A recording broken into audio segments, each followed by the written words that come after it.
So I'd like to introduce Professor Timmons Roberts, who is the Edelton Professor of Environmental Studies and Senior Fellow with the Brookings Institute. Professor Timmons. Thanks, Jason. I think he just said that I need to be very brief, didn't he? Yeah. So, indeed, to let these guys do how many miles today? 34 today. That's exciting. And what a great morning. So I'm a professor at Brown University. I bring students to the UN climate negotiations every year. I've been going about 15 years myself, and it's been about 7 years. I bring about a dozen students each year. And we work especially with the least developed countries, the poorest countries in the world, to try to help them have a little more capacity in this struggle to try to deal with this problem of climate change. So I have 3 points. 1, climate change is real. Number 2, the Paris Agreement is needed, and the federal government is not doing enough, so we have to take care of this locally. And then 3, that Burrillville is a great example of what we don't need and what we need to stop if we're going to really deal with this issue. So how does that sound? I'll be really quick. Number 1, climate change is real. They've been measuring it at Mount, what's it called? Oh, shoot. No, in Hawaii? In Hawaii. Thermometer? Mauna Loa, yeah, it's in Mauna Loa. They have an observatory at the top, right, where they collect. They've been collecting since the 50s the air samples, and the amount of carbon dioxide has risen from what's now known to be pre-industrial levels of 280 parts per million. Now it's up to 405, and it's rising faster each year. So, and the physics is very simple. It's like putting an extra blanket on a bed, that you're holding in more of the heat, the more we put up there. And everything we put up there is going to stay there about 100 years. So in Rhode Island, we're already seeing the impacts of that carbon dioxide. Namely, sea level has risen about 9 inches at the Newport tide gauge since the 1930s, and it's rising faster each year than it used to. So it's sort of inflecting upwards. And this is really a problem for Rhode Island since we're so vulnerable with our coastal properties, as Senator Governor Chafee said a minute ago. It's also, we did a little analysis where we just looked at the number of days over 80 degrees at the T.F. Green Airport. And that's gone up by almost 2.5 weeks since I was a kid in the 1960s.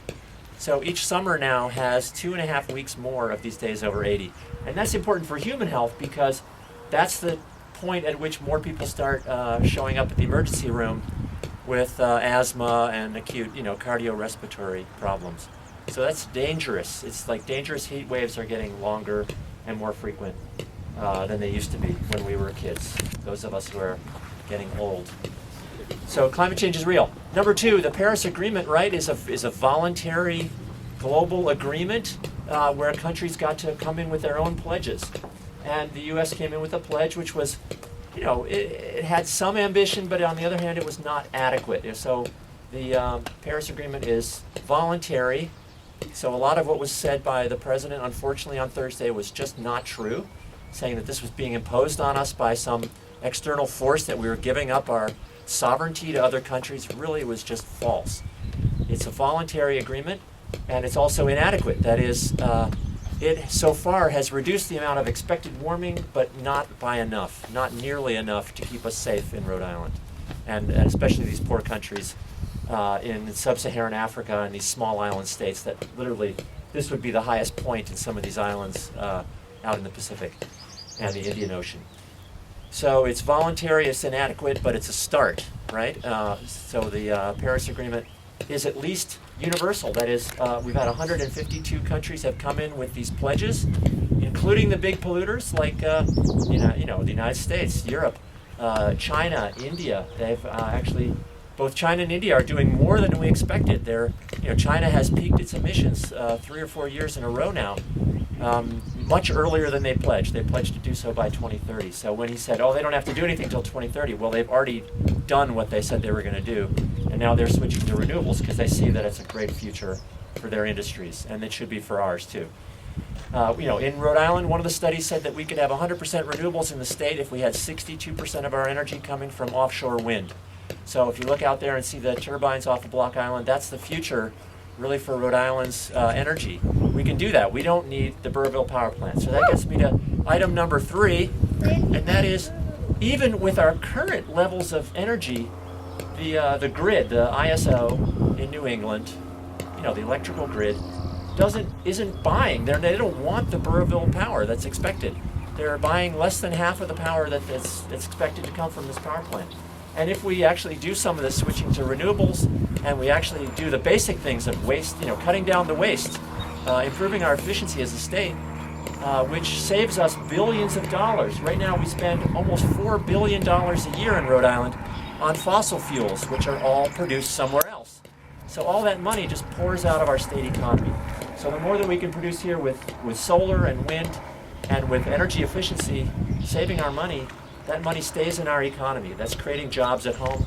And there's, for example, our carbon pricing bill, the Energize Rhode Island Act, which we did a fiscal study that showed that it would create about 4,000 net jobs in the state because it'd be keeping those $4 billion a year in our state economy instead of sending it to these places that produce fracked natural gas that would power the Burrillville power plant. So the Burrillville power plant is bad globally because it's part of this problem. I mean, it would lock us in for 30 or 40 or 50 more years of burning natural gas, which maybe was a bridge fuel 10 or 20 years ago to get us off of coal, right? The Brayton Point coal-fired power plant over in Fall River, Massachusetts just closed 2 days ago, apparently forever. That's a big moment. I mean, that's basically the end of coal in New England. And so that was important, and natural gas helped with doing that. But the next bridge, I mean, we'd be going back over the old bridge if we put in more natural gas. So we need to go forward to renewables, not backwards to natural gas. So Burrillville is not needed. Globally, it will make it impossible for us to meet the goals that are in the Resilient Rhode Island Act that Governor Chafee championed as governor in the last year of his term. A big achievement was that act, and Burrillville will make it impossible for us to meet that. And then there's all these negative impacts on the town of Burrillville, which are really important. So I want to say, as a sociologist, these local struggles against fossil fuel infrastructure are extremely important. And the more you can fight against these individual facilities of expanding pipelines and building new power plants or liquefied natural gas storage tanks and so on, that is making a statement that's going to make it more and more difficult for them to install this infrastructure, and that's really how we're going to win this battle on climate change, is one Burrillville power plant at a time. So thank you very much, and good luck to you guys. I really wish I was gone.